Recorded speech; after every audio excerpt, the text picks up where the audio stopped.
Hello guys! Hello, this is for Scorpio. Scorpio, welcome dito sa aking channel, Kapalaran 888. Welcome. Alamin natin Scorpio kung anong messages, vibration, gabay energy para sa inyong lahat. Ito ay para sa June general reading, June 2026 Scorpio. Okay. First card mo dito is energy field adjustment, aura cleansing and health.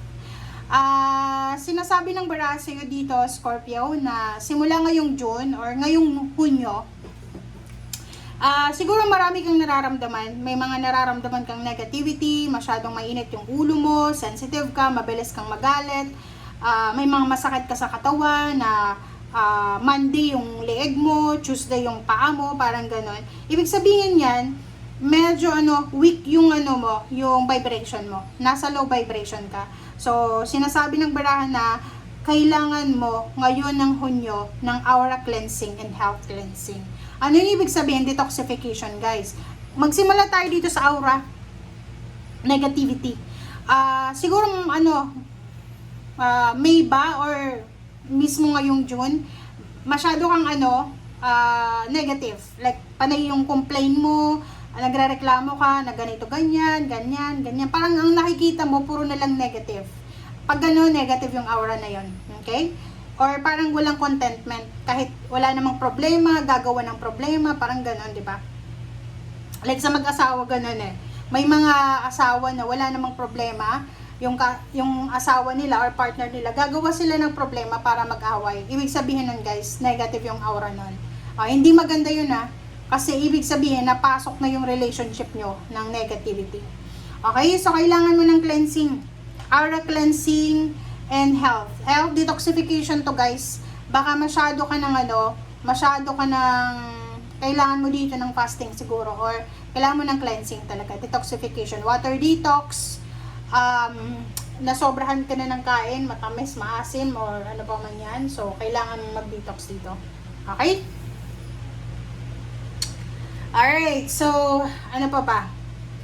Let's check the other card. Scorpio.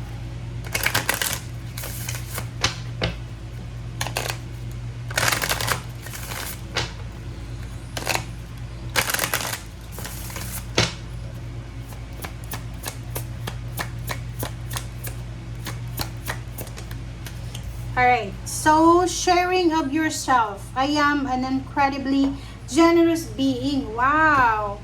So, sa linggong ito, or sa buwan na to, sinasabi ng baraha sa'yo dito na kinakailangan mong maging generous daw.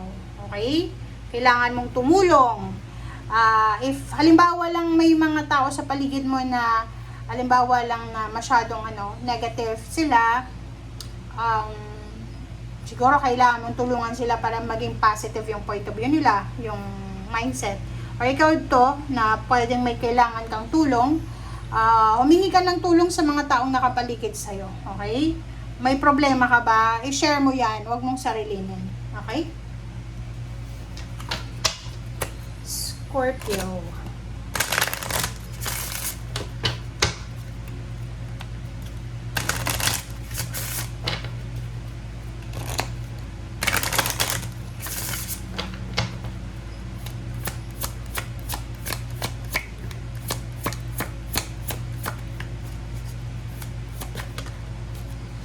Alright, Scorpio, wars and battles. Nako, nakakaloka. Kaya pala kailangan mo ng cleansing dito eh. Okay? So, kung makikita mo, 4 cards siya. Kailangan mo pala ng cleansing, Scorpio, kasi posibleng ikaw ay makakuha ng kaaway. Pwedeng wars and battles kasi to eh.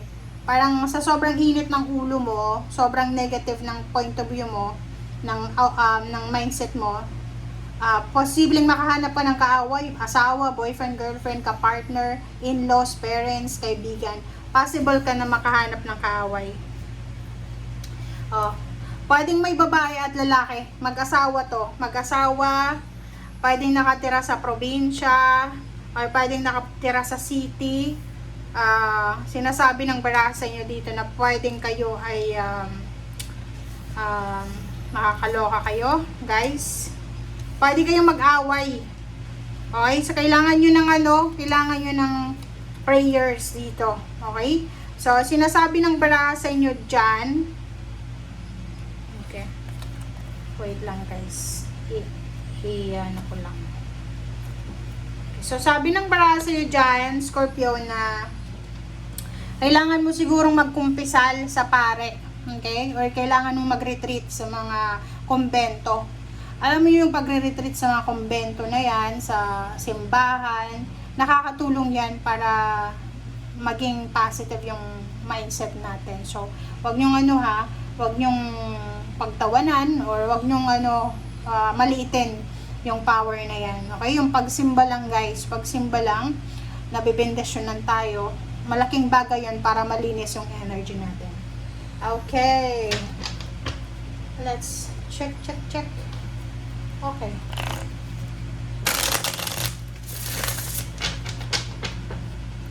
Please, Scorpio.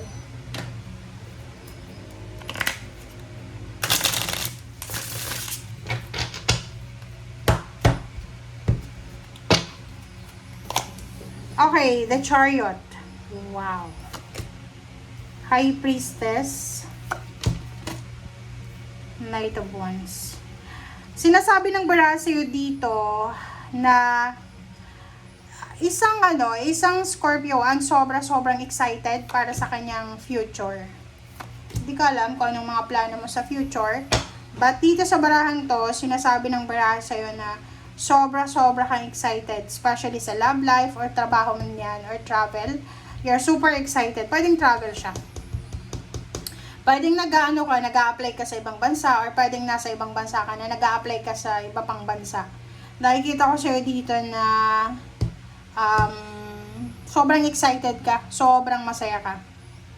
Ang nakikita ko rin sa'yo dito, paulit-ulit to guys. Hindi ko alam kung bakit paulit-ulit to.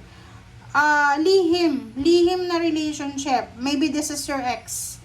Isang lihim na relationship ang posibleng, halimbawa may kailangan kang pera, tapos na andyan naman yung kababata mo na yan is may relasyon kayo dati. Pwedeng sa kanya, siya yung makakatulong sa'yo financially, matutulungan kanya financially or emotionally. And then dahil dyan sa tulong na yan, posibleng bumalik yung spark nyo, and then magkaroon kayo ng relationship ulit. Sabi na eh. Diba? So, sinasabi ng baraha sa'yo dito na yung love life mo daw ay magbabago ng direksyon. Diba? Tingnan mo. Chuk. Diba? Sabi ng baraha mo dito, ang love life mo, makinig ka, Scorpio, yung love life mo daw, magbabago yung direksyon nito and posibleng umabot sa kasalan. Posibleng may mag-offer sa'yo ng kasal agad-agad. Pwedeng yung ex mo to. Or pwedeng bago ito na makikilala mo. I hope na single ka ngayon. Kasi kung may asawa ka na, like, or may live-in partner, may boyfriend, girlfriend, etong papasok na relationship sa buhay mo, ex mo siya, or kakilala mo siya, na pwedeng siya yung magiging rason para mabago yung takbo ng relationship mo, na posibleng umabot sa pag-live-in, or sa pagsasama. Sabi ng baraha sa'yo dito, Scorpio, na kung ano man daw yung hinihintay mo, I don't know kung anong hinihintay mo, wag kang mawala ng pag-asa. Lalo dito sa Ace of Wands, sinasabi na exciting yung mangyayari sa'yo sa future. Hindi ka dapat nagmamadali, hindi ka dapat na naiinis, nagagalit, hindi ka dapat na nagiging negative. Oh, tingnan mo. Diba? Naghihintay ka eh. Oh. Wow! Amazing, guys. Pera ba to? Kasi sa barahang ito, sinasabi na kung ano man daw na hinihintay mo, posibleng magkaaway kayo ng karelasyon mo ngayong Mayo. And then pagdating ng June, possible na magkabati kayo. Okay? Like for example, kung ano man yan na hinihintay mo na nasa long distance relationship ka ba or nasa malapit lang, naghihintay ka ba ng apology, ng paghingi ng tawad? Pwedeng makakatanggap ka ng message, ng call na hihingi ng tawad sa'yo ang taong yan. Pwedeng asawa, boyfriend, girlfriend, kalibin. Nakikita rin natin yung Ten of Pentacles, yung pera to. So, kung halimbawa lang na sa buwan ng Mayo, masyadong competitive yung pera mo, yung parang ang bilis mo wala, nagkikipagkompetensya. Sa buwan ng June, sinasabi ng barahan na medyo mababalanse mo siya. Hindi naman sinabi ditong mareresolve mo na yung mga problema mo sa pera, but meron dito na chance para unti-unti mo siyang maayos yung finances mo.